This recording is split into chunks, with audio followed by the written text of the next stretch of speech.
ഹരേ കൃഷ്ണ. ശ്രീമദ് ഭാഗവതം ചതുർത്ഥസ്കന്ധം ഷോഡശോധ്യായം.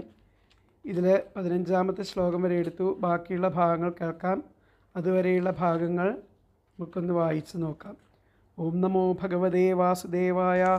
ശ്രീമദ് ഭാഗവതേ ചതുർത്ഥസ്കന്ധേ അഥ ഷോഡശോധ്യായഃ. മൈത്രേയ ഉവാച. ഏവം ബ്രുവാണം നൃപതിം ഗായകാമുനിചോദിതാഃ തുഷ്ടുപുസ്തുഷ്ടമനസസ്തദ്വാഗമൃതസേവയാ നാലം വയം തേ മഹിമാനുവർണ്ണനെ യോ ദേവവര്യോവതതാരമായയാ വേനാം ഗജാതസ്യ ച പൗരുഷാണി തേ വാചസ്പതീനാം അഭിബഭ്രമൂർധിയാ അഥാപ്യുദാരശ്രവസപൃഥോർഹരേ കലാവതാരസ്യ കഥാമൃതാദൃതാ യഥോപദേശം മുനിഭിഃ പ്രചോദിതാ ശ്ലാഘ്യാനി കർമാണി വയം വിതന്മഹി ഏഷ ധർമ്മഭൃതാം ശ്രേഷ്ഠോ ലോകം ധർമ്മേനുവർത്തയൻ ഗോപ്താ ച ധർമ്മസേതൂനാം ശാസ്താദൽപരിബന്ധിനാം ഏഷ വൈ ലോകപാലാനാം ബിഭർത്തേകസ്തനൂതനൂ കാലേ കാലേ യഥാഭാഗം ലോകയോരുഭയോർഹിതം വസുകാല ഉപാദത്തെ കാലേ ചായം വിമുഞ്ചതി സമസ്സർവേഷു ഭൂതേഷു പ്രതപൻ സൂര്യവത് വിഭൂ തിദിക്ഷത്യ അത്യക്രമം വൈന്യ ഉപര്യാക്രമതാമപി ഭൂതാനാം കരുണശശ്വത് ആർത്താനാം ക്ഷിതിവൃത്തിമാൻ ദേവേ വർഷത്യസൗ ദേവോ നരദേവ വപുർഹരിഃ കൃച്ഛ്രപ്രാണാഃ പ്രജാഹ്യേഷ രക്ഷിഷ്യാത്യഞ്ജസേന്ദ്രവത് ആപ്യായയത്യസൗ ലോകം വദനാമൃതമൂർത്തിനാ സാനുരാഗാവലോകേന വിശദസ്മിതചാരുണാം അവ്യക്തവത്മേഷ നിഗൂഢകാര്യോ ഗംഭീരവേധാ ഉപഗുപ്തവിത്തഃ അനന്തമാഹാത്മ്യഗുണൈകധാമാ പൃഥുപ്രചേതാ ഇവ സംവൃതാത്മാ ദുരാസദോ ദുർവിഷഃ ആസന്നോപി വിദൂരവത് നൈവാഭിഭവിതും ശക്യോ വേനാരണ്യുത്ഥിതോ നലഃ അന്തർബഹിശ്ച ഭൂതാനാം പശ്യൻ കർമാണി ചാരണൈഃ ഉദാസീനൈവാധ്യക്ഷോ വായുരാത്മേവ ദേഹിനാം നാദണ്ഡ്യം ദണ്ഡയത്യേഷ സുതമാത്മദ്വിഷാമപി ദണ്ഡയത്യാത്മജമപി ദണ്ഡ്യം ധർമ്മപഥേ സ്ഥിതാ അസ്യാ പ്രതിഹതം ചക്രം പൃഥോരാമാനസാജലാത് വർത്തതേ ഭഗവാനർക്കോ യാവത്തപതി ഗോഗണൈഃ രഞ്ജയിഷ്യതി യല്ലോകം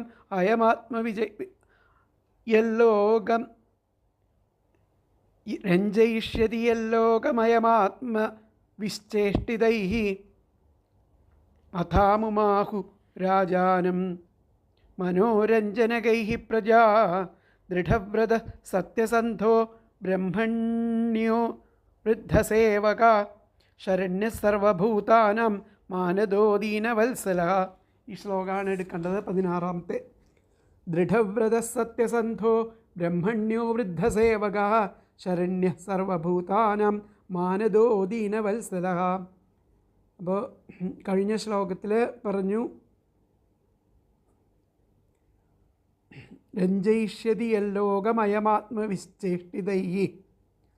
ആത്മവിശ്ചേഷ്ടിതൈഃ അഥാമുമാഹുരാജാനം മനോരഞ്ജനകൈഃ പ്രജാഃ. ആ മനസ്സിനിണങ്ങണ തൻ്റെ ആ പ്രവർത്തനങ്ങളെ കൊണ്ട് ആ പൃഥുമഹാരാജാവ് ലോകത്തെ രഞ്ജിപ്പിച്ചു. അതുകൊണ്ട് ആ പ്രജകൾക്ക് ആ മനോരഞ്ജകം ആയിട്ട് പ്രവർത്തിച്ചത് കാരണം ഇദ്ദേഹത്തെ അവർ രാജാവെന്ന് വിളിച്ചു. അപ്പോൾ അടുത്ത് ദൃഢവ്രതഃ സത്യസന്ധോ ബ്രഹ്മണ്യോ വൃദ്ധസേവകഃ ശരണ്യ സർവഭൂതാനാം മാനദോ ദീനവത്സല. അദ്ദേഹം വ്രതദാർഢ്യതയുള്ള ആളായിരുന്നു, സത്യസന്ധനായിരുന്നു, വേദത്തിലും ബ്രാഹ്മണരിലുമൊക്കെ ഭക്തി ഉള്ളവനായിരുന്നു, വൃദ്ധോപസേവകൻ ആയിരുന്നു, സർവജീവികൾക്കും ആ ശരണം പ്രാപിക്കുവാൻ യോഗ്യൻ ആയിട്ടുള്ള ആൾ, സർവഭൂതാനാം ശരണ്യഃ. പിന്നെ ജനങ്ങളെ മാനിക്കുന്നവനായിരുന്നു, ദീനരിൽ ദയുള്ളവനും ആയിരുന്നു. ദൃഢവ്രതഃ എന്ന് പറഞ്ഞാൽ വ്രതദാർഢ്യതയുള്ള ആൾ. സത്യസന്ധോ സത്യസന്ധ ആയിട്ടുള്ള ആൾ. ബ്രഹ്മണ്യോ വേദത്തിലും ബ്രാഹ്മണങ്ങളിലുമൊക്കെ ഭക്തിയോട് വേദത്തിലും ബ്രാഹ്മണരിലും ഒക്കെ ഭക്തിയോട് കൂടിയവരെ ബ്രഹ്മണ്യൻ. വൃദ്ധസേവക,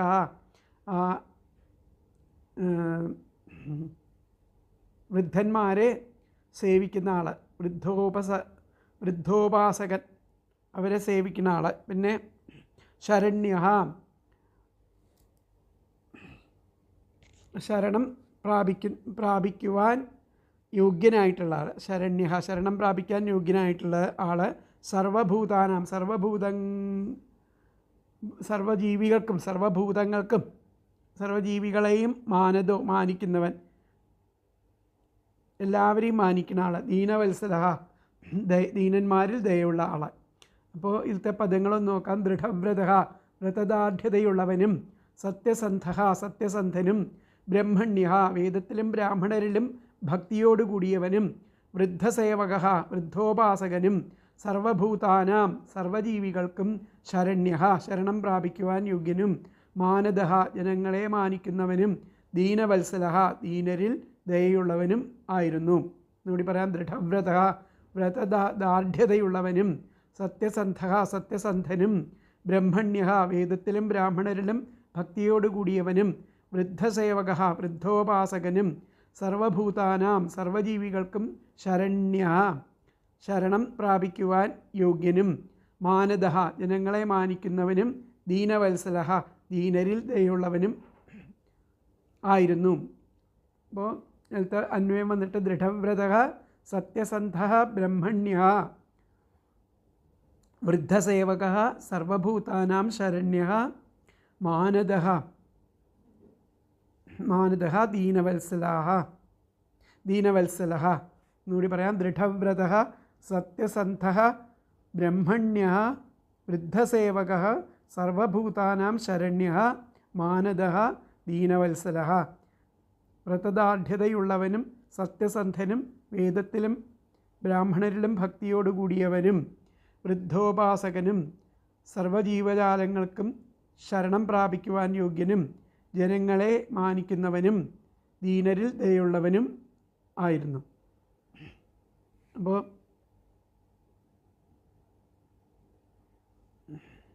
ഇദ്ദേഹം ആ വ്രതങ്ങളിൽ ദൃഢസ്വഭാവമുള്ളവനും സത്യസന്ധനും ബ്രാഹ്മണഭക്തനും ദീനവത്സലനും സർവരെയും മാനിക്കുന്നവനും ഏവർക്കും ശരണ്യനുമായി തീരും എന്നുള്ളതാണ് ഈ ശ്ലോകത്തിൻ്റെ അർത്ഥമായിട്ട് പറയുന്നത്. 16-ാമത്തെ ശ്ലോകം. ദേഹം ദൃഢവ്രതനും സത്യസന്ധനും ബ്രഹ്മണ്യനും സർവഭൂതങ്ങൾക്കും ശരണ്യനും സർവരെയും മാനിക്കുന്നവനും ദുഃഖിതരിൽ വാത്സല്യം ഉള്ളവനും ആയി തീരും.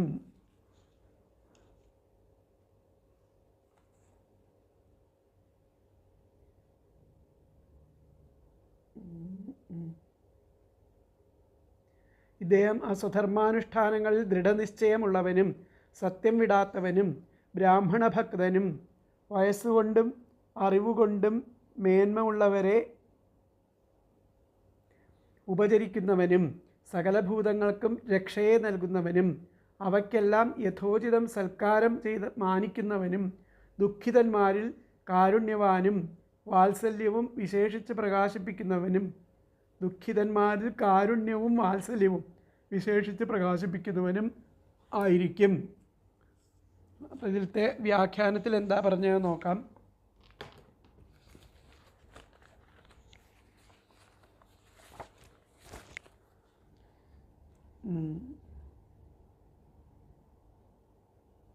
അയം ദൃഢവ്രത, ഇദ്ദേഹം ദൃഢവ്രതൻ ആയിരുന്നു.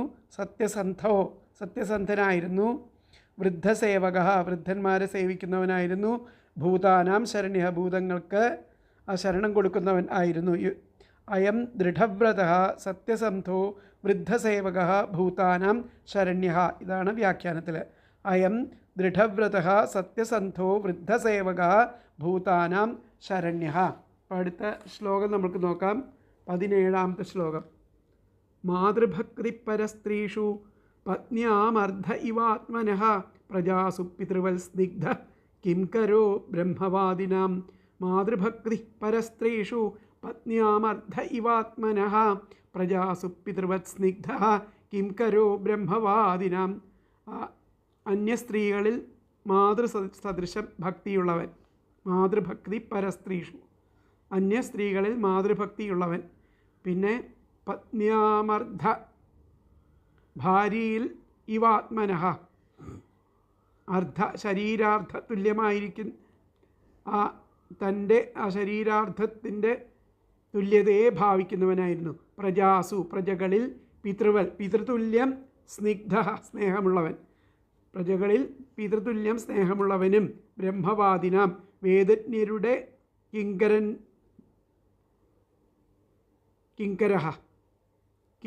ആജ്ഞാനുവർത്തി. വേദജ്ഞന്മാരെന്താ പറയുന്നോ അതിനെ ആജ്ഞാനുസാരം അതിൻ്റെ അവരുടെ ആജ്ഞയ്ക്കനുസരിച്ച് പ്രവർത്തിക്കുന്നവനായിരുന്നു എന്നർത്ഥം. മാതൃഭക്തി പരസ്ത്രീഷു പത്ന്യാമർദ്ധൈവാത്മനഃ പ്രജാസു പിതൃവൽ സ്നിഗ്ധ കിം കരോ ബ്രഹ്മവാദിനാം.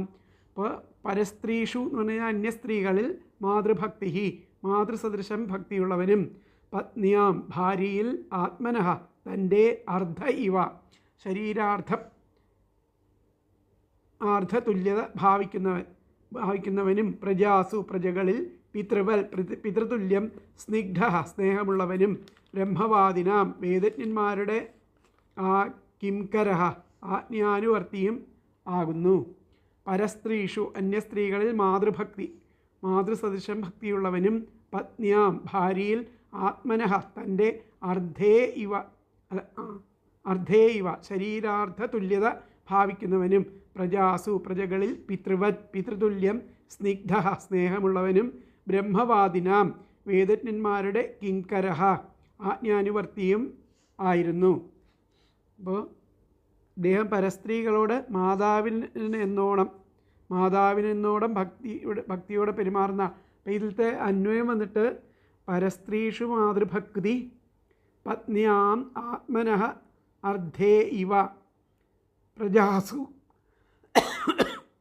പിതൃവൽ സ്നിഗ്ധ ബ്രഹ്മവാദിനാം കിംകരഃ. എന്നുകൂടി പറയാം. പരസ്ത്രീഷു മാതൃഭക്തി പത്ന്യാം ആത്മനഃ അർദ്ധേ ഇവ പ്രജാസു പിതൃവൽ സ്നിഗ്ധ ബ്രഹ്മവാദിനാം കിങ്കരഃ. അപ്പോൾ പരസ്ത്രീകളോട് മാതാവിനോടെന്നോണം ഭക്തിയോടെ പെരുമാറും. സ്വന്തം പത്നിയെ ശരീരാർദ്ധമായി ഗണിച്ച് സ്നേഹിക്കും.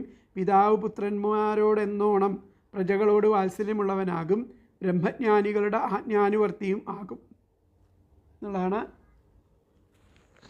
പറയണത്. അപ്പോൾ അദ്ദേഹം സകലർക്കും ആത്മാവ് പോലെ പ്രിയപ്പെട്ടവനും സുഹൃത്തുക്കൾക്ക് ആനന്ദം നൽകുന്നവനും.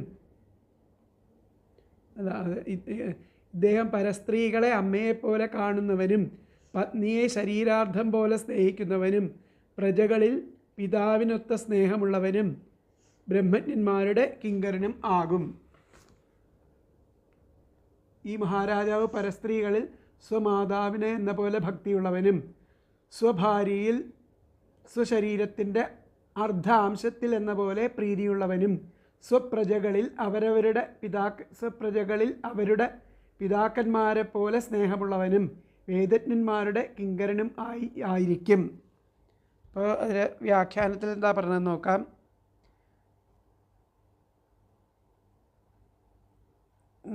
വ്യാഖ്യാനത്തിൽ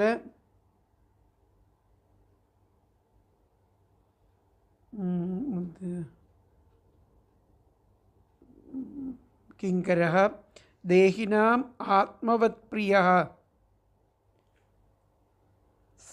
ദേഹിനാം ആത്മവൽപ്രിയഃ അല്ലല്ലോ വരുന്നത്. അയം ദൃഢവ്രതഃ സത്യസന്ധോ വൃദ്ധസേവകഃ ഭൂതാനാം ശരണ്യഃ പറഞ്ഞു. അയം പരസ്ത്രീഷു മാതൃഭക്തി സതാം കിങ്കരഃ.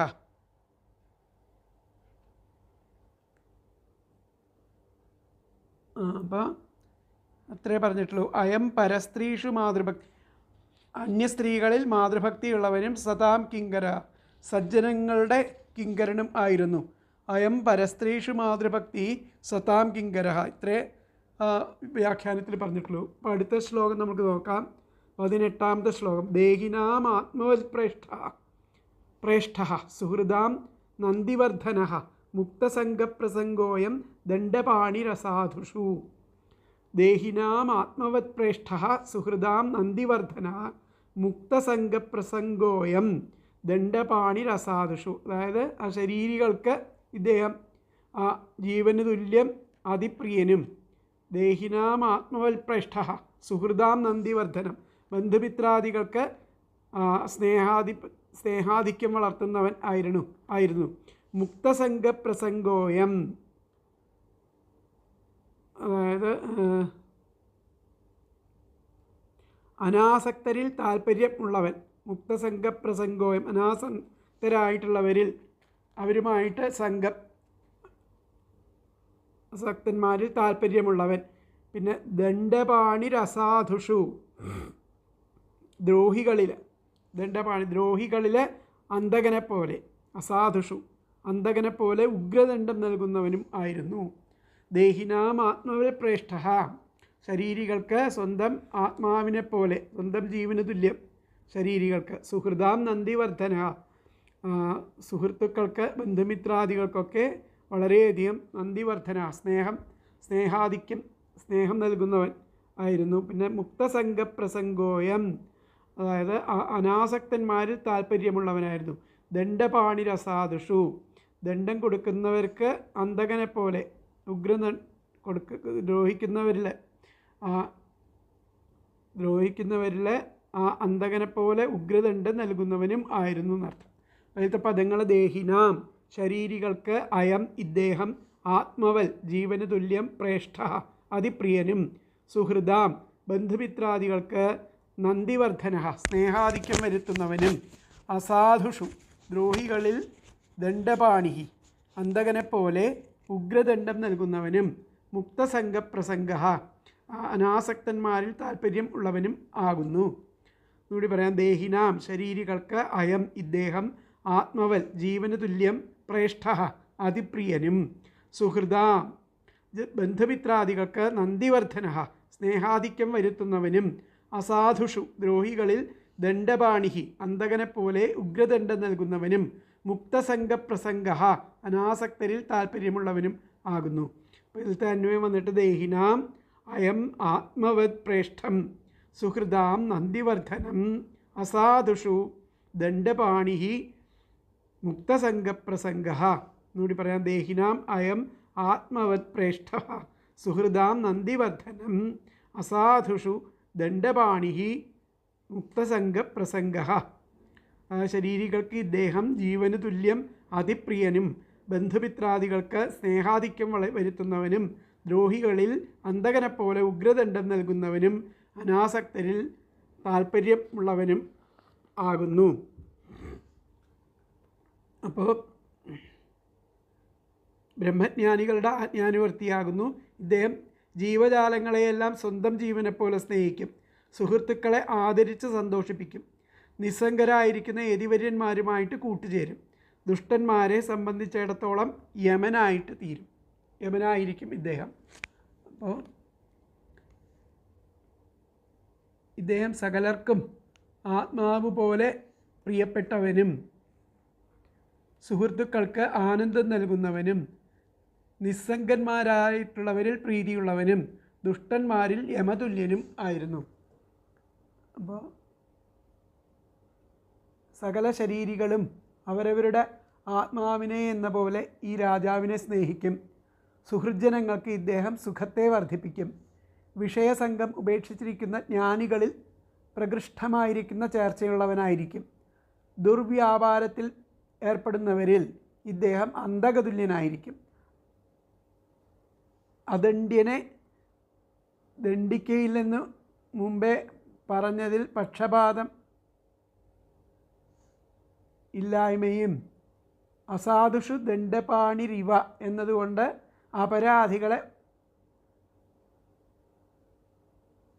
അപരാധികളെ ഉപേക്ഷിക്കുകയില്ല എന്നും കാണിച്ചു. അവർക്ക് വേണ്ട ദണ്ഡം കൊടുക്കും എന്നാണ് ഇവിടെ പറയുന്നത്, അപരാധികൾക്ക്.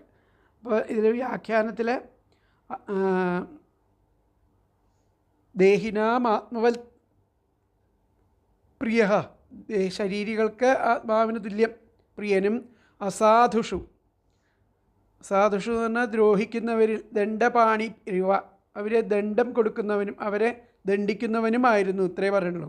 ദേഹിനാം ആത്മവത് പ്രിയ ശരീരികൾക്ക് ആത്മാവിന് തുല്യം പ്രിയനും അസാധുഷു സാധുക്കളല്ലാത്തവരിൽ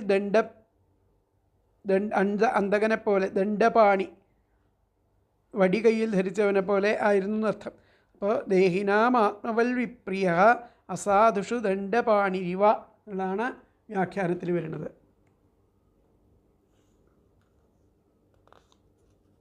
അപ്പോൾ അടുത്ത ശ്ലോകം നമുക്ക് നോക്കാം.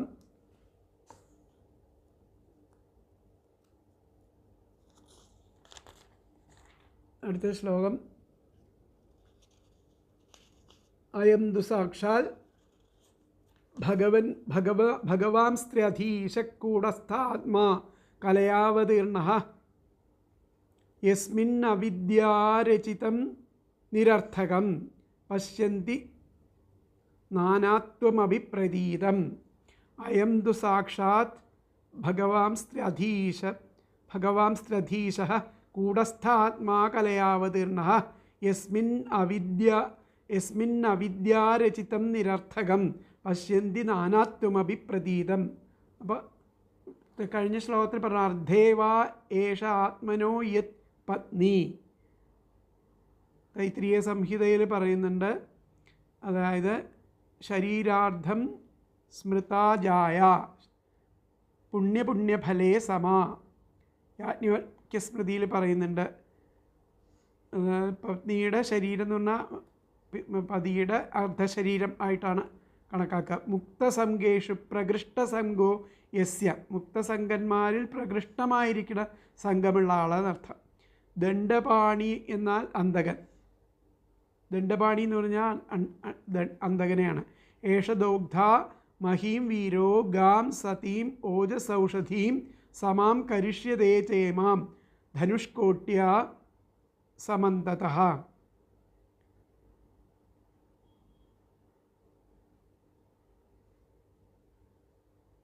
അപ്പോൾ ആ സാധുക്കളിലെ ദണ്ഡപാണി അന്തകനെ പോലെ പ്രവർത്തിച്ചിരുന്നു. അത് കഴിഞ്ഞിട്ടാണ് പറയുന്നത് അയം തു സാക്ഷാൽ. ആ അദ്ദേഹം ആരായിരുന്നു? ഇദ്ദേഹമാകട്ടെ സാക്ഷാൽ ഭഗവാൻ സ്ത്രധീശഃ സാക്ഷാത് ഭഗവാൻ സർവേശ്വരൻ തന്നെയാണ്. എങ്ങനെയുള്ള ആളാ? കൂടസ്ഥ ആത്മാ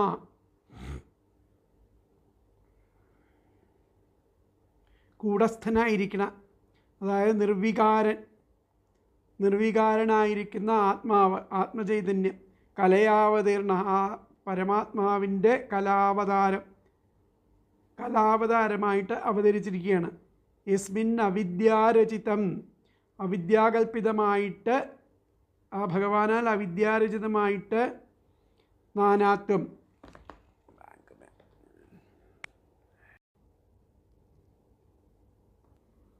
അപ്പോൾ ഇദ്ദേഹം സാക്ഷാൽ ഭഗവാൻ തന്നെയാണ്, സർവേശ്വരൻ തന്നെയാണ്. അവിദ്യാരചിതം അവിദ്യാകൽപിതമായിട്ട് ആ നാനാത്വം രചിതം നിരർത്ഥകം പശ്യന്തി നാനാത്വം നാനാത്വം അത് തോന്നുന്നുവെങ്കിലും അത് നിരർത്ഥകമായിട്ട് കാണുന്നു. ഈ നാനാത്വത്തെ ജ്ഞാനികൾ നിരർത്ഥകമായിട്ട് കാണുകയാണ് ചെയ്യുന്നത്. അപ്പോൾ അങ്ങനെയുള്ള ആ ഭഗവാൻ കൂടസ്ഥൻ ആണ്, നിർവികാരനും പരമാത്മാവുമായിരിക്കുന്ന ഭഗവാന്റെ കലാവതാരാണ് ആ പൃഥു മഹാരാജാവ് എന്നർത്ഥം. അയം തു സാക്ഷാൽ ഭഗവാൻ സ്ത്രധീശഃ ഇദ്ദേഹമാകട്ടെ ആ ത്രിഗുണാത്മികമായിരിക്കുന്ന മായയുടെ നിയന്താതാവാണ്. സാക്ഷാത് ഭഗവാൻ സ്ത്രധീശഃ സാക്ഷാത്തായിരിക്കുന്ന ഭഗവാനാണ്. സാക്ഷാത് ഭഗവാൻ സ്ത്രധീശ കൂടസ്ഥ നിർവികാരനും പരമാത്മാവുമായിരിക്കുന്ന ഭഗവാന്റെ കലാവതാരാണ്. യസ്മിൻ അവിദ്യാരചിതം ആ ഭഗവാനാൽ ആ അവിദ്യാകൽപിതമായിട്ട് ഈ നാനാത്വം കാണപ്പെടുന്നു. ഇതിനെ അവിദ്യാരചിതം നിരർത്ഥകം, നിരർത്ഥകാണ്, അർത്ഥമില്ലാത്തതാണ്. എന്നാൽ നിരർത്ഥകം പശ്യന്തി കാണപ്പെടുന്നു, നാനാത്വമായിട്ട് പലതായിട്ട് കാണപ്പെടുന്നു. നാനാത്വം അഭിപ്രതീതം എന്ന് തോന്നിക്കുന്നു എന്നർത്ഥം, പ്രതീതമാക്കുന്നു എന്നർത്ഥം. ഈ പ്രപഞ്ചത്തിലത്തെ നാനാത്വത്തെ ആ ഭഗവാനാൽ ഇവിടെ കാണിച്ചു തരുന്നു എന്നർത്ഥം. അപ്പോൾ അതിലത്തെ പദങ്ങൾ നോക്കാം. അയം തു ഇദ്ദേഹമാകട്ടെ ത്രധീശ, ത്രിഗുണാത്മികമായിരിക്കുന്ന മായയുടെ നിയന്താതാവാണ് അദ്ദേഹം. ത്രധീശ എന്ന് പറഞ്ഞാൽ 3 ഗുണങ്ങളുടെയും ഈശൻ, ത്രിഗുണാത്മികമായ ആ മായയുടെ നിയന്ത്രണം ചെയ്യും, മായയെ നിയന്ത്രിക്കുന്ന ആൾ, സാക്ഷാത്തായിരിക്കുന്ന ഭഗവാൻ സർവേശ്വരൻ തന്നെയാണ്. അവിദ്യാരചിതം, അവിദ്യാകൽപിതമായിരിക്കുന്ന നാനാത്വം യസ്മിൻ, ഏതിൽ, പ്രതീതം അപി, ഏതിലാണോ അത് പ്രതീതമായിട്ട് തോന്നുന്നത്, ഏതിലാണോ തോന്നുന്നത് അത് നിരർത്ഥകമായിട്ട് ജ്ഞാനികൾ കാണുന്നു. നിരർത്ഥകം പശ്യന്തി, പ്രതീതം അപി നിരർത്ഥകം പശ്യന്തി, ജ്ഞാനികൾ അതിനെ നിരർത്ഥകമായിട്ട് കാണുന്നു. അപ്പോൾ ആ ഭഗവാൻ എന്ന് പറയുന്നത് കൂടസ്ഥ, നിർവികാരനും പരമാത്മാവുമായിരിക്കുന്ന ഭഗവാൻ, ആ ഭഗവാന്റെ കലയാ അവതീർണ, കലാവതാരം ചെയ്തവനാണ് ഈ പൃഥ്വിമഹാരാജാവ് എന്നർത്ഥം. ഒന്നുകൂടി പറയാം പദങ്ങൾ. അയം തു ഇദ്ദേഹമാകട്ടെ ത്രധീശ, ത്രിഗുണാത്മികമായ മായയുടെ നിയന്താതാവായ സാക്ഷാത് ഭഗവാൻ സർവേശ്വരൻ തന്നെയാണ്. അവിദ്യാരചിതം, അവിദ്യാകൽപിതമായിരിക്കുന്ന നാനാത്വം യസ്മിൻ, ഏതിൽ, പ്രതീതം അപി തോന്നുന്നുവെങ്കിലും, നിരർത്ഥകമായിട്ട് പശ്യന്തി, ജ്ഞാനികൾ കാണുന്നു. കൂടസ്ഥ, ആ നിർവികാരനും പരമാത്മാവുമായിരിക്കുന്ന ഭഗവാൻ കലയാ അവതീർണ, കലാവതാരം ചെയ്തവനാണ് ഈ പൃഥ്വിമഹാരാജാവ്. അതിലത്തെ അന്വയം വന്നിട്ട് അയം തു ത്രധീശ സാക്ഷാത് ഭഗവാൻ അവിദ്യാരചിതം നാനാത്വം യസ്മിൻ പ്രതീതം അപി നിരർത്ഥകം പശ്യന്തി. കൂടസ്ഥ ആത്മാ കലയാ അവതീർണ. എന്നുകൂടി പറയാം. അയം തു ത്രധീശ സാക്ഷാത് ഭഗവാൻ അവിദ്യാരചിതം നാനാത്വം യസ്മിൻ പ്രതീതം അപി നിരർത്ഥകം പശ്യന്തി. കൂടസ്ഥ ആത്മാ കലയാ അവതീർണ. അതായത് ഇദ്ദേഹമാകട്ടെ ത്രിഗുണാത്മികമായ മായയുടെ നിയന്താതാവായ സാക്ഷാൽ സർവേശ്വരൻ തന്നെയാണ്. അവിദ്യാകൽപിതമായിട്ട് ആ നാനാത്വം ഏതിൽ തോന്നുന്നുവെങ്കിലും അത് നിരർത്ഥകമായിട്ട് ജ്ഞാനികൾ കാണുന്നു. ആ നിർവികാരകനും പരമാത്മാവുമായിരിക്കുന്ന ഭഗവാൻ കലാവതാരം ചെയ്തവനാണ് ഈ പൃഥ്വിമഹാരാജാവ്. അപ്പോൾ യാതൊരാളിൽ ആ അവിദ്യാരചിതമായ നാനാത്വം തോന്നിയാലും വിവേകികൾ അതിനെ നിരർത്ഥകമായിട്ട് കാണുന്നു. ആ സാക്ഷാൽ കൂടസ്ഥനും ധീരനും ആയിരിക്കുന്ന ആത്മാവ് അംശം കൊണ്ട് അവതരിച്ചതാണെന്നാണ് സ്പഷ്ടമാകുന്നത്. അപ്പോൾ ഈ മഹാരാജാവാകട്ടെ അജ്ഞാനത്താൽ കൽപ്പിക്കപ്പെട്ടവനും പരമാർത്ഥമെന്ന പോലെ പ്രകാശിക്കുന്നതുമായിട്ട് കാണപ്പെടുന്നു. പരമാർത്ഥമെന്ന പോലെ പ്രകാശിക്കുന്നതും ആയിരിക്കുന്ന ഈ കാണപ്പെടുന്ന നാനാത്വം യാതൊരുവനിൽ ഇല്ലയോ? അസത്വാദി ഗുണത്രയങ്ങളുടെ നിയന്താതാവും നിർവികാരനും കൂടസ്ഥനും അന്തര്യാമിയും ആയിരിക്കുന്ന ആ സാക്ഷാൽ ഭഗവാന്റെ അംശാവതാരത്തോടുകൂടെ അവതരിച്ചവനുമാകുന്നു. നിസ്തുല പരാക്രമിയും രാജാധിരാജനും ആയ ഈ ചക്രവർത്തി ഏകനായിട്ട് അടുത്ത ശ്ലോകത്തിൽ പറയുന്നതാണ്. അപ്പോൾ ഇതിൽ പറഞ്ഞിരിക്കുന്നത് എന്താ വെച്ചാൽ, മഹാരാജാവാകട്ടെ അജ്ഞാനത്താൽ കൽപ്പിക്കപ്പെട്ടതും പരമാർത്ഥം എന്ന പോലെ പ്രകാശിക്കുന്നതുമായ ഈ കാണപ്പെടുന്ന നാനാത്വം യാതൊരുവനിലില്ലയോ? സത്വാദി ഗുണത്രയങ്ങളുടെ നിയന്താവും നിർവികാരനും കൂടസ്ഥനും അന്തര്യാമിയുമായ സാക്ഷാൽ ഭഗവാന്റെ അംശാവതാരത്തോടുകൂടി അവതരിച്ചവനും ആകുന്നു. അതാണ് ഇതിൽ പറയുന്നത്. ഇപ്പോഴത്തെ വ്യാഖ്യാനം വന്നിട്ട് അയം തു ഇദ്ദേഹം സാക്ഷാൽ ഭഗവാനും കൂടസ്ഥ കൂടസ്ഥൻ പരമാത്മാവും ആത്മാ കലയാവതീർണ, ആ പരമാത്മാവ് കലാവതാരം ചെയ്തവനും ആയിരിക്കുന്നു. അയം തു സാക്ഷാൽ ഭഗവാൻ കൂടസ്ഥ ആത്മാ കലയാവതീർണ, ഇദ്ദേഹം തു സാക്ഷാത്തായിരിക്കുന്ന ഭഗവാനാകുന്നു. കൂടസ്ഥ, അദ്ദേഹം നിർവികാരനും ആ ആത്മചൈതന്യം കലയാവതീർണ, കലാവതാരം ചെയ്തതും ആയിരിക്കുന്നു. അതിലത്തെ വ്യാഖ്യാനം വന്നിട്ട് അയം തു സാക്ഷാത് ഭഗവാൻ കൂടസ്ഥ ആത്മാ കലയാവതീർണ. അപ്പോൾ അടുത്ത ശ്ലോകം നമുക്ക് നോക്കാം. അയം ഭുവോ മണ്ഡലമോദയാർദ്രേർ ഗോപ്തൈകവീരോ നരദേവനാഥ ആസ്ഥായ ചൈത്രം രഥമാത്തജാപ പര്യസ്യത്തെ ദക്ഷിണതോ യഥാർക്കഃ. അയം ഭുവോ മണ്ഡലമോദയാർദ്രേർ ഗോപ്തൈകവീരോ നരദേവനാഥ ആസ്ഥായ ചൈത്രം രഥമാത്തജാപ പര്യസ്യത്തെ ദക്ഷിണതോ യഥാർക്കഃ. അപ്പോൾ അയം ഇദ്ദേഹമാകട്ടെ ഏകവീര എന്ന് പറയുന്നുണ്ട്, വീര്യത്തിൽ അദ്വിതീയൻ.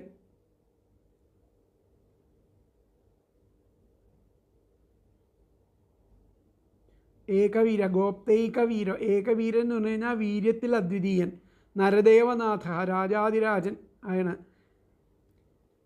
ആത്തജാപ വില്ലെടുത്തിട്ട് ജൈത്രം എന്ന ആ രഥത്തിലിരുന്ന് തേരിൽ കയറിയിട്ട് സൂര്യനെ പോലെ ഉദയപർവ്വതം മുതൽക്കുള്ള ആ ഭൂമിയെ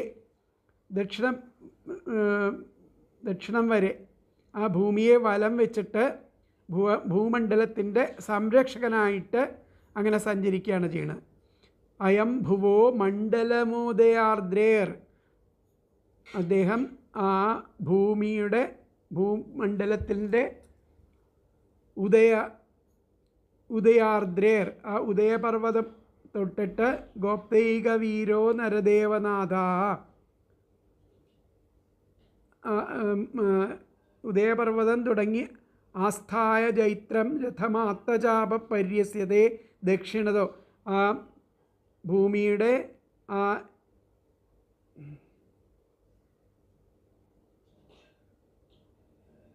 ഭൂമണ്ഡലത്തിനെ ആ വലയം വെച്ചിട്ട് ദക്ഷിണത്തോ വലയം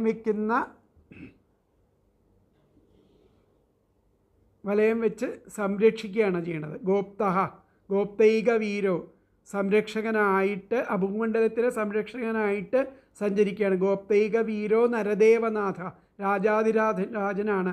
എങ്ങനെ സഞ്ചരിക്കുന്നത്? ആസ്ഥായ ജൈത്രം എന്ന രഥം, ആ രഥത്തിൽ ആസ്ഥായ രഥത്തിൽ കയറിയിട്ട് ആത്മചാപ ചാപം വില്ലും അമ്പുമൊക്കെ പിടിച്ചിട്ട് പര്യസ്യതേ സഞ്ചരിക്കുന്നു.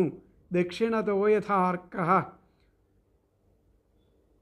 സൂര്യനെ പോലെ സഞ്ചരിക്കുന്നു. അപ്പോൾ അതിലത്തെ പദങ്ങൾ നമുക്ക് നോക്കാം.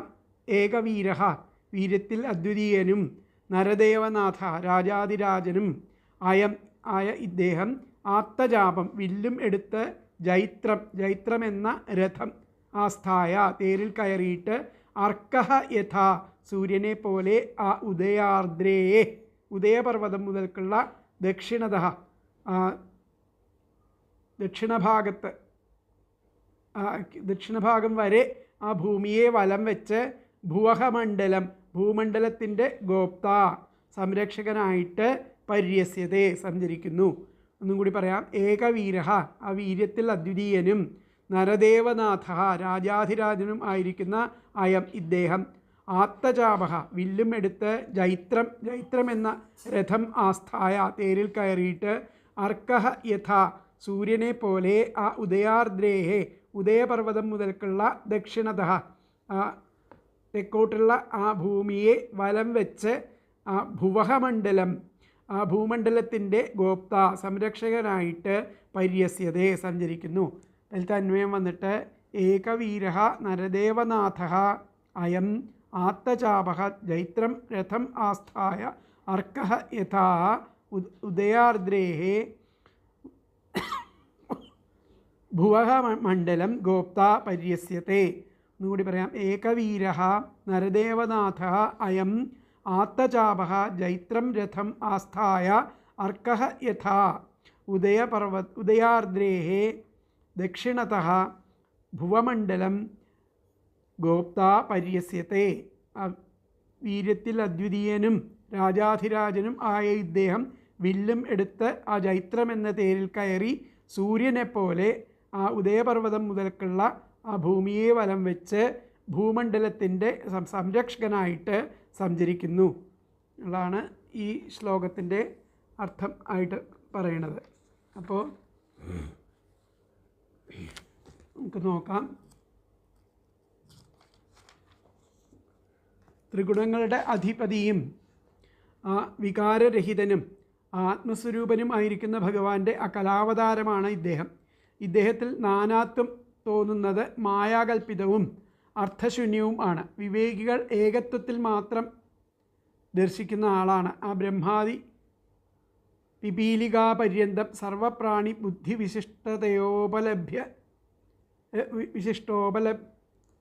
സർവപ്രാണി ബുദ്ധിഷ്വവശിഷ്ടതയോപലഭ്യമാന സർവപ്രാണി ബുദ്ധിസ്ഥോ യഥാ തഥാ കൂടസ്ഥ ഇത്യുച്ചതേ.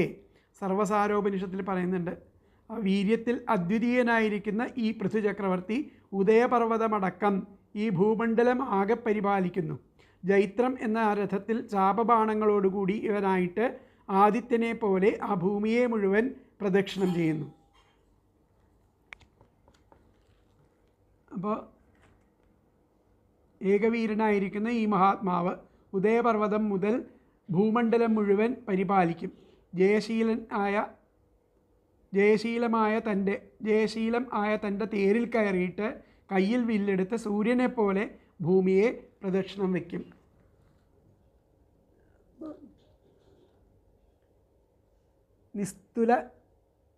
നിസ്തുല്യ പരാക്രമശാലിയും രാജാധിരാജനുമായിരിക്കുന്ന ഈ ചക്രവർത്തി ഏകനായിട്ട് ആ ഉദയപർവ്വതം മുതൽക്കുള്ള ഭൂമണ്ഡലത്തെ ധർമ്മപ്രകാരം പരിപാലിക്കും. അതിന് വേണ്ടിയിട്ട് കയ്യിൽ ചാപബാണങ്ങളെ പിടിച്ച് ജയപ്രദമായിരിക്കുന്ന തേരിലിരുന്ന് സൂര്യനെ പോലെ വലത്ത് ഭാഗം ആയിട്ട് ആ ഭൂപ്രദക്ഷിണം ചെയ്യും എന്നുള്ളതാണ് ഇതിൽ പറഞ്ഞിരിക്കുന്നത്. അപ്പോൾ വ്യാഖ്യാനത്തിൽ നോക്കാം. വ്യാഖ്യാനത്തിൽ ചാപോയം വില്ലും അമ്പുമൊക്കെ എടുത്തിട്ട് ഇദ്ദേഹം ആത്തചാപോയം രഥമാസ്ഥാ ആ രഥത്തിലേറിയിട്ട് ഉദയാദ്രി പർവ്വതം അസ്തമിക്കുന്ന പർവ്വതം വരെ പര്യന്തം ഭൂമണ്ഡലം ആ ഭൂമണ്ഡലത്തെ പാലിക്കുന്നു. ഉദയപർവ്വതം തൊട്ട് അസ്തമന പർവ്വതം വരെ ആ ഭൂമണ്ഡലത്തെ അസ്തമന പര്യന്തം ഉള്ള ആ ഭൂമണ്ഡലത്തെ മുഴുവൻ പാലയത് പര്യടശ്യതി. പാലിക്കാൻ വേണ്ടിയിട്ട് പര്യടനം ചെയ്യണു എന്നാ പറയുന്നത്. ആത്തചാപോയം ആത്തചാപങ്ങളെ പിടിച്ച്, അതായത് വില്ലും അമ്പും പിടിച്ചിട്ട് ആസ്ഥായ രഥത്തിൽ കയറിയിട്ട് ഔദയാർദ്രേ അസ്താദ്രി പര്യന്തം ഉദയാദ്രി തൊട്ടിട്ട് അസ്താദ്രി വരെ പര്യന്തം ആ ഭൂമണ്ഡലം ഭൂമണ്ഡലത്തെ പാലിക്കാനായിട്ട് പര്യടിഷ്യതി പര്യടനം ചെയ്യുന്നു. അപ്പോൾ ആത്തചാപോയം രഥമാസ്ഥായ ഔദയാർദ്രേരസ്താദ്രി പര്യന്തം ഭൂമണ്ഡലം പാലയൻ പര്യടിഷ്യതി എന്നുള്ളതാണ് പറയുന്നത്. ഒന്നുകൂടി പറയാതെ, ആത്തചാപോയം രഥമാസ്ഥായ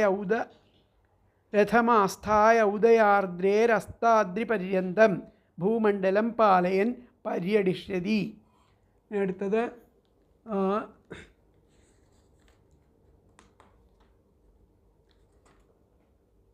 20ാമത്തെ ശ്ലോകമാണ്.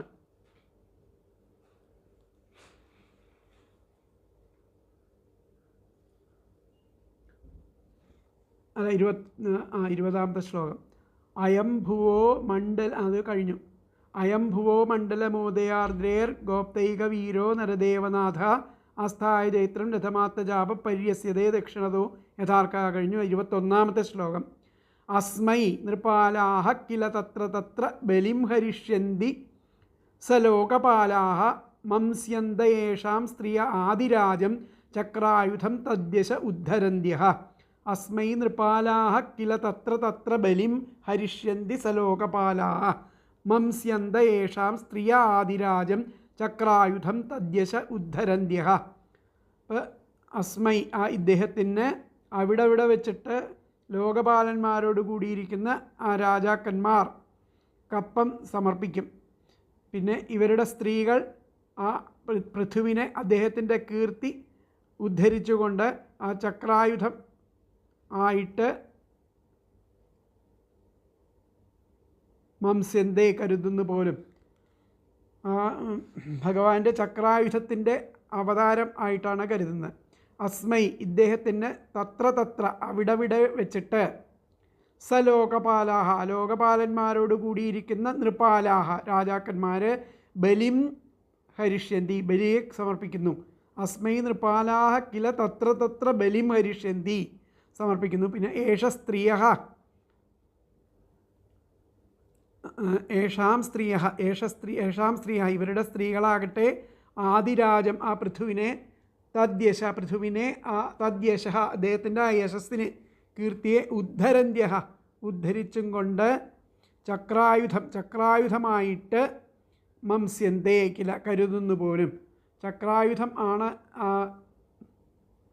പൃഥു എന്നുള്ളത് സുദർശന ചക്രം പോലെയാണ്. ലോകത്തിനെ പരിപാലിക്കുന്ന സുദർശന ചക്രം പോലെയാണ് ലോകപാലന്മാരുടെ സ്ത്രീകളെ ഈ പൃഥുവിനെ കരുതുന്നതെന്നാണ് പറയുന്നത്. അപ്പോൾ അതിലത്തെ പദങ്ങൾ അസ്മൈ ഇദ്ദേഹത്തിന് തത്ര അവിടെ വെച്ച് സലോകപാലാഹ ലോകപാലന്മാരോട് കൂടിയ നൃപാലാഹ രാജാക്കന്മാർ ബലിം കപ്പം ഹരിഷ്യന്തി സമർപ്പിക്കും. ഏഷാം സ്ത്രീഹ ഇവരുടെ സ്ത്രീകളാകട്ടെ ആദിരാജം ആ പൃഥുവിനെ തദ്യശ അദ്ദേഹത്തിൻ്റെ കീർത്തി ഉദ്ധരിച്ചുകൊണ്ട് ചക്രായുധമായിട്ട് മംസ്യന്തേ കില കരുതുന്നു പോലും. ഒന്നുകൂടി പറയാം. അസ്മൈ ഇദ്ദേഹത്തിന് തത്ര അവിടെ വെച്ച് സലോകപാലാഹ ലോകപാലന്മാരോട് കൂടിയ നൃപാലാഹ രാജാക്കന്മാർ ബലിം കപ്പം ഹരിഷ്യന്തി സമർപ്പിക്കും. ഏഷാം സ്ത്രീയ ഇവരുടെ സ്ത്രീകളാകട്ടെ ആദിരാജം പൃഥുവിനെ തദ്യശ അദ്ദേഹത്തിൻ്റെ കീർത്തി ഉദ്ധരിച്ചുകൊണ്ട് ചക്രായുധമായിട്ട് മംസ്യന്തേ കില കരുതുന്നു പോലും. അപ്പോൾ അതിൽ തന്വയം വന്നിട്ട് അസ്മൈ തത്ര സലോകപാലാഹ നൃപാലാഹ ബലിം ഹരിഷ്യന്തി. ഏഷാം സ്ത്രിയഃ ആദിരാജം തദ്യശഃ ഉദ്ധരന്ത്യഃ ചക്രായുധം മംസ്യന്തേ കില. എന്നുകൂടി പറയാം. അസ്മൈ തത്ര സലോകപാലാഹ നൃപാലാഹ ബലിം ഹരിഷ്യന്തി. ഏഷ സ്ത്രിയഃ ആദിരാജം തദ്യശഃ ഉദ്ധരന്ത്യഃ ചക്രായുധം മംസ്യന്തേ കില. ഇദ്ദേഹത്തിന് അവിടെ വെച്ച് ആ ലോകപാലന്മാരോട് കൂടിയിരിക്കുന്ന രാജാക്കന്മാർ ആ കപ്പം സമർപ്പിക്കുന്നു. ഇവരുടെ സ്ത്രീകളാകട്ടെ ആ പൃഥുവിനെ അദ്ദേഹത്തിൻ്റെ കീർത്തി ഉദ്ധരിച്ചുകൊണ്ട് ചക്രായുധമായിട്ട് കരുതുന്നു പോലും പറയുന്നു. അപ്പോൾ ലോകപാലന്മാരൊപ്പം ആ രാജാക്കന്മാരെല്ലാം ഇദ്ദേഹത്തിന് കപ്പം കൊടുക്കും. ഇവരുടെ സ്ത്രീകൾ അദ്ദേഹത്തിൻ്റെ ആ യശസ് ഉദ്ധരിച്ചുകൊണ്ട് ആദിരാജാവായിരിക്കുന്ന അദ്ദേഹത്തെ ഭഗവാന്റെ അംശമായി തന്നെ കരുതും. ഇവിടെ ആ ലോകരക്ഷാർത്ഥം ആ ജൈത്രരഥത്തിലിരുന്ന് ആ ഭൂപ്രദക്ഷിണം ചെയ്യുന്ന സമയം പൂർവാദി ദിക്കുകളിൽ ഈ മഹാനായ ചക്രവർത്തി എത്തുമ്പോൾ ആ ദിക്കിൻ്റെ അധിപനായിരിക്കുന്ന ദിക്പാലകനും അവരെ പരിപാലിപ്പിക്കുന്ന അസാമന്ത രാജാക്കന്മാരും ഇദ്ദേഹത്തിന് കപ്പം സമർപ്പിച്ച് പൂജിക്കും. ഈ മഹാരാജാവിൻ്റെ കീർത്തിയെക്കുറിച്ച് ഗാനം ചെയ്യുന്ന ആ രാജപത്നികൾ ആദിരാജാവായി അവതരിച്ചിരിക്കുന്ന ആ ചക്രായുധൻ ആണ് ഇവൻ.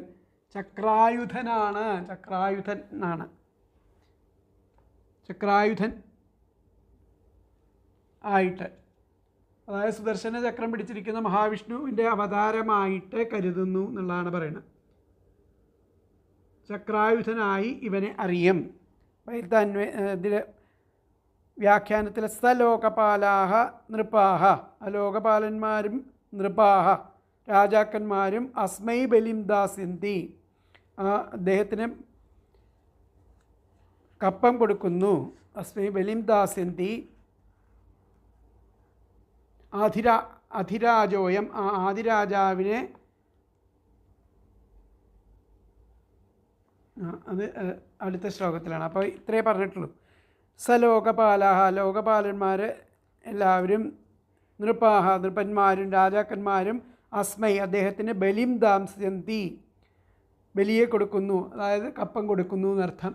അപ്പോൾ സലോകപാലാഹ നൃപാഹ അസ്മൈ ബലിം ദാസ്യന്തി എന്നുള്ളതാണ് ആ വ്യാഖ്യാനത്തിൽ വന്നിരിക്കുന്നത്. അസ്മൈ നൃപാലാഹ കില തത്ര തത്ര ബലിം ഹരിഷ്യന്തി സലോകപാലാഹ മംസ്യന്ത യേഷാം സ്ത്രീ ആദിരാജം ചക്രായുധം തദ്യശ ഉദ്ധരന്ത്യ. അടുത്ത ശ്ലോകം അയം മഹീം ഗാം ദുദുഹേധിരാജ പ്രജാപതിർവൃത്തികര പ്രജാനാം യോ ലീലയാദ്രീൻ ശരാസകോട്ട്യാ ഭിന്ദൻ സമാം ഗാം അകരോദ്യഥേന്ദ്ര. അയം മഹീം ഗാം ദുദുഹേധിരാജ പ്രജാപതിർവൃത്തികര പ്രജാനാം യോ ലീലയാദ്രീൻ ശരാസകോട്ട്യാ ഭിന്ദൻ സമാം ഗാം അകരോദ്യഥേന്ദ്ര. ആ പ്രജാപാലകനായിരിക്കുന്ന ഈ ആദിരാജാവ് ചക്രവർത്തി പ്രജകൾക്ക് ആ ഉപജീവനമാർഗം ചെയ്യുന്നവനായിട്ട് ഗോരൂപം ധരിച്ച ആ ഭൂമിയെ കറന്ന് യാതൊരാൾ ആ ഇന്ദ്രനെപ്പോലെ തൻ്റെ ആ ധനുഷ്കോടി കൊണ്ട് ആ ലീലാവിനോദം എന്നോണം ആ പർവ്വതങ്ങളെ പിളർത്തി ആ ഭൂമിയെ നിരപ്പാക്കി ചെയ്തു എന്നുള്ളതാണ് പറയുന്നത്. അയം മഹീം ഗാം, ഇദ്ദേഹം ആ ഭൂമിയെ ഗാം ദുദുഹേ, ഗോരൂപം ആയിട്ട് കരുതിയിട്ട് അതിനെ ദുദുഹേ, അതിനെ കറന്നെടുത്തു.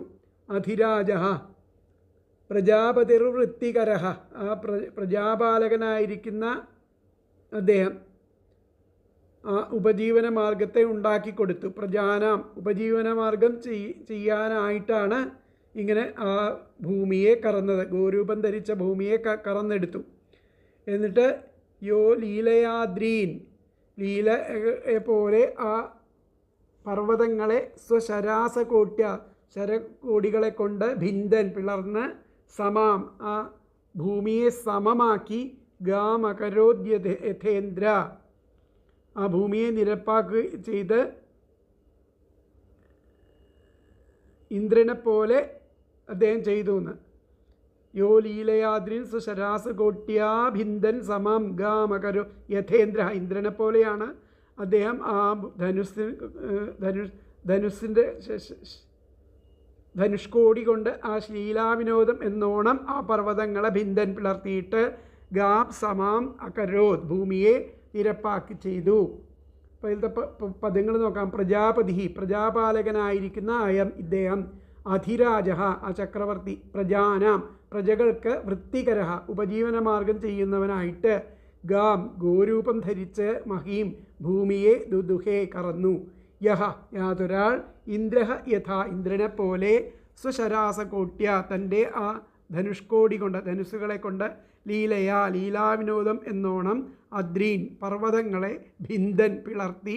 ഗാം സമാം അകരോത്, ഭൂമിയെ നിരപ്പാക്കുകയും ചെയ്തു. എന്നുകൂടി പറയാം. പ്രജാപതി, പ്രജാപാലകനായിരിക്കുന്ന അയം, ഈ. അധിരാജ, ചക്രവർത്തി. പ്രജാനാം, പ്രജകൾക്ക്. വൃത്തികര, ഉപജീവനമാർഗം ചെയ്യുന്നവനായിട്ട്. ഗാം, ഗോരൂപം ധരിച്ച. മഹീം, ഭൂമിയെ. ദുദുഹേ, കറന്നു. യഹ, യാതൊരാൾ. ഇന്ദ്രഹ യഥാ, ഇന്ദ്രനെ പോലെ. സ്വശരാസകോട്ട്യ, തൻ്റെ ധനുഷ്കോടി കൊണ്ട്. ലീലയാ, ലീലാവിനോദമെന്നോണം. അദ്രീൻ, പർവ്വതങ്ങളെ. ഭിന്ദൻ, പിളർത്തി. ഗാം സമാം അകരോത്, ഭൂമിയെ നിരപ്പാക്കുകയും ചെയ്തു. അതിൽ തന്നെ വന്നിട്ട് പ്രജാപതി അയം അധിരാജ പ്രജാനാം വൃത്തികര ഗാം മഹീം ദുദുഹേ.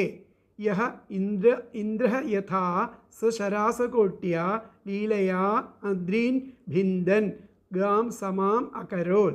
എന്നുകൂടി പറയാം. പ്രജാപതി അയം അധിരാജ പ്രജാനാം വൃത്തികര ഗാം മഹീം ദുദുഹേ. യഹ ഇന്ദ്ര യഥാ സ്വശരാസകോട്ട്യ ലീലയാ അദ്രീൻ ഭിന്ദൻ ഗാം സമാം അകരോത്. ആ പ്രജാപാലകനായിരിക്കുന്ന ഈ ചക്രവർത്തി പ്രജകൾക്ക് ഉപജീവനമാർഗം ചെയ്യുന്നവനായിട്ട് ആ ഗോരൂപം ധരിച്ച ഭൂമിയെ കറന്നു. യാതൊരാൾ ആ ഇന്ദ്രനെ പോലെ സ്വന്തം ആ ധനുഷ്കോടി കൊണ്ട് ആ ലീലാവിനോദം എന്നോണം ആ പർവ്വതങ്ങളെ പിളർത്തി ആ ഭൂമിയെ നിരപ്പാക്കുകയും ചെയ്തു. അപ്പോൾ ആ പൃഥു മഹാരാജാവ് എന്ത് ചെയ്തു?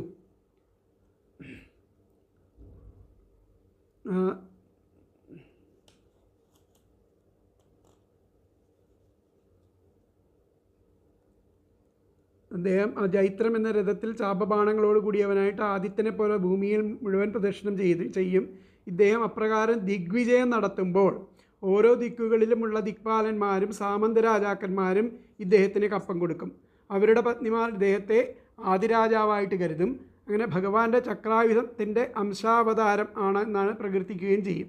അങ്ങനെ ആ പ്രജാധിപതിയായിരിക്കുന്ന ഈ രാജാധിരാജൻ പ്രജകളുടെ ഉപജീവനത്തിന് വേണ്ടിയിട്ട് ആ ഗോരൂപിണിയായിരിക്കുന്ന ഭൂമിയെ ഇതാദോഹനം ചെയ്തു കഴിഞ്ഞു. അങ്ങനെ ഇദ്ദേഹവും ഒരു വിനോദം എന്നോണം തൻ്റെ ധനുസിൻ്റെ അഗ്രഭാഗം കൊണ്ട് ഇന്ദ്രൻ വജ്രായുധം കൊണ്ടെന്ന പോലെ പർവ്വതങ്ങളെ പിളർന്ന് ഭൂമിയെ നിരപ്പാക്കുകയും ചെയ്തു കഴിഞ്ഞു. ദുദുഹേ എന്ന ശബ്ദം ദോഹനം ചെയ്തു എന്നുള്ളതാണ് വരുന്നത്.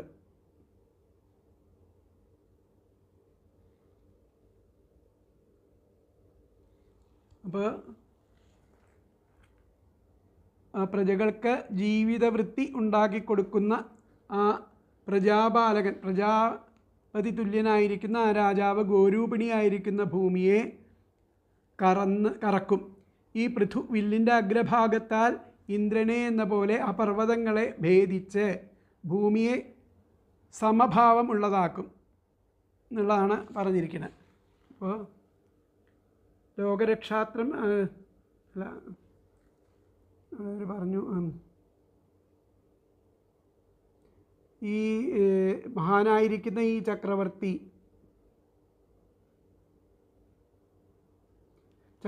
ഭൂമിയെ രക്ഷിക്കുന്ന സമ്പ്രദായത്തെ പറയുന്നു. രാജാധിരാജനായിരിക്കുന്ന ഇദ്ദേഹം പ്രജകൾക്ക് വേണ്ടുന്ന ഉപജീവന ദ്രവ്യങ്ങളെ സമ്പാദിച്ച് അവരെ വേണ്ടതുപോലെ രക്ഷിപ്പാൻ വേണ്ടിയിട്ട് ആ പശുരൂപത്തെ ധരിച്ചിരിക്കുന്ന ഭൂമിയെ കറക്കും. അങ്ങനെ ഇന്ദ്രൻ വജ്രായുധത്തിൻ്റെ അഗ്രത്താൽ പ്രയാസം കൂടാതെ പർവ്വതാദികളെ തട്ടി നിരത്തിയിട്ട് ഭൂമിയെ സമപ്രദേശമാക്കി. ഇന്ദ്രൻ വജ്രായുധം കൊണ്ടെന്ന പോലെ ഇദ്ദേഹം പൃഥു മഹാരാജാവ് തൻ്റെ വില്ലിൻ്റെ അഗ്രഭാഗത്താൽ പ്രയാസം കൂടാതെ ആ പർവ്വതാദികളെ തട്ടി നിരത്തിയിട്ട് ഭൂമിയെ സമപ്രദേശമാക്കി തീർക്കും എന്നുള്ളതാണ് പറഞ്ഞത്. അപ്പോൾ ഇതിലത്തെ വ്യാഖ്യാനം വന്നിട്ട് അധിരാജോയം, ആ ആദിരാജാവ് ആയിരിക്കുന്ന ഈ പൃഥു രാജാവ് ഗോരൂപം മഹീം ദുദുഹേ, ഗോരൂപം ധരിച്ചിരിക്കുന്ന ആ ഭൂമിയെ ദുദുഹേ കറന്നു.